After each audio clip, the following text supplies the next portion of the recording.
Hey guys, welcome back to my channel. So బయట చాలా అంటే చాలా వర్షం పడుతుంది. ఏం చేద్దామని ఆలోచిస్తుంటే ఫోన్లో ఈ వీడియోలు కనిపించాయి. సో పోస్ట్ చేయడం మర్చిపోయాను. సో వీడియోలోకి వచ్చేస్తే మా ఆయన వచ్చాడు కదా లండన్ నుంచి. సో తను వచ్చిన ఈ కొన్ని రోజులు తనకి మంచి ఫుడ్ పెట్టాలనుకున్నాను, వండి పెట్టాలనుకున్నాను. కానీ నాకు కుదరలేదనమాట. బయట చాలా వర్క్ ఉండడం వల్ల తను వచ్చిన పని తొందరగా అవ్వాలి, తనకి లీవ్ కూడా ఎక్కువ రోజులు లేదని.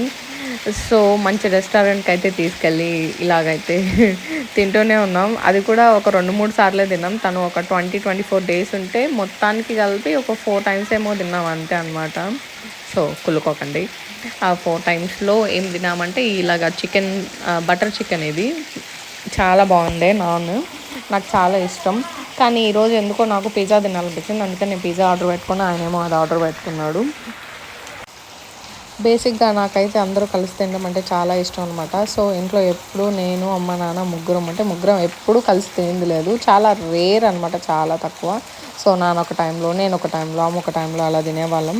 సో పెళ్ళైన తర్వాత నేను, మోహన్ అయితే చాలాసార్లు కలిసే తిన్నాము. ఇంకా అన్విత్ పుట్టాకైతే నేను వాడికి తినిపించి తను జాబ్ నుంచి వచ్చి అప్పుడు కూడా కొంచెం టైం సెట్ అయ్యేది కాదు.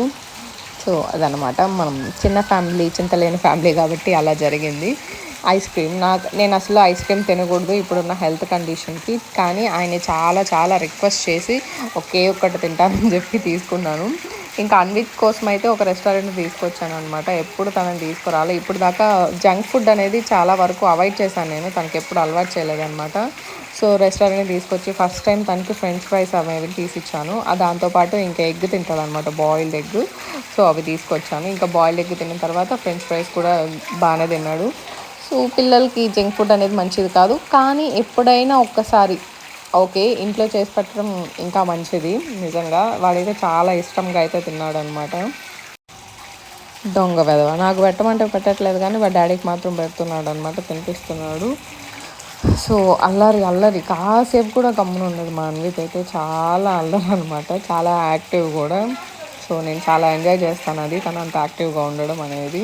కానీ అన్నం అయితే అస్సలు ముట్టుకోడు అనమాట. మిగతా అన్నీ బాగానే తింటాడు, కానీ ఒక అన్నం దగ్గరికి వచ్చేటప్పటికి మాత్రం నా పాటలు ఉంటాయి వాడిని తినిపించడానికి.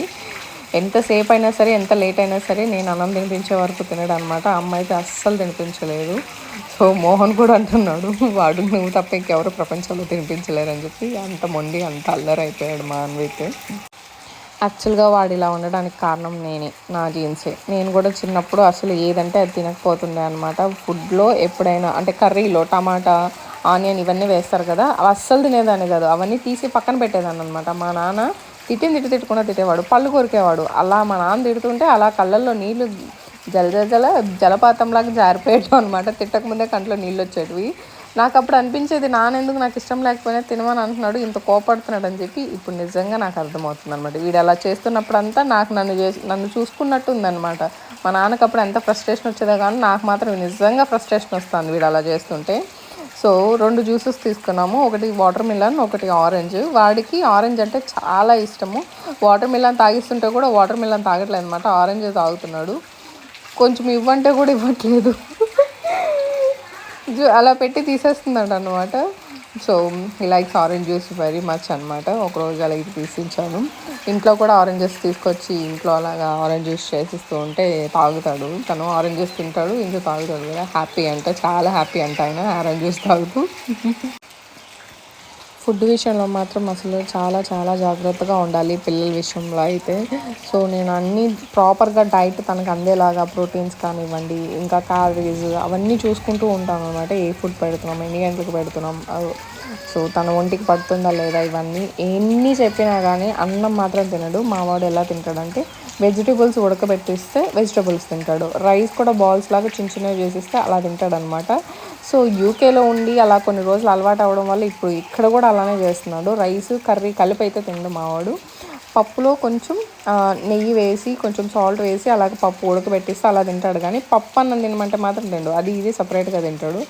అసలు వాళ్ళ నాన్ననైతే చాలా ఇబ్బంది పెట్టాడు అనమాట. కార్లో అసలు నా దగ్గరకు రావట్లేదు, ఏడుస్తున్నాడు. ఇంకా కుక్క పెట్టి వాళ్ళ ఎలా డ్రైవ్ చేస్తారు, అసలు చేయలేరు కదా. అస్సలు ఒప్పుకోవట్లేదు అనమాట. నా దగ్గరకు రమ్మంటే కూడా రావట్లేదు నిజంగా.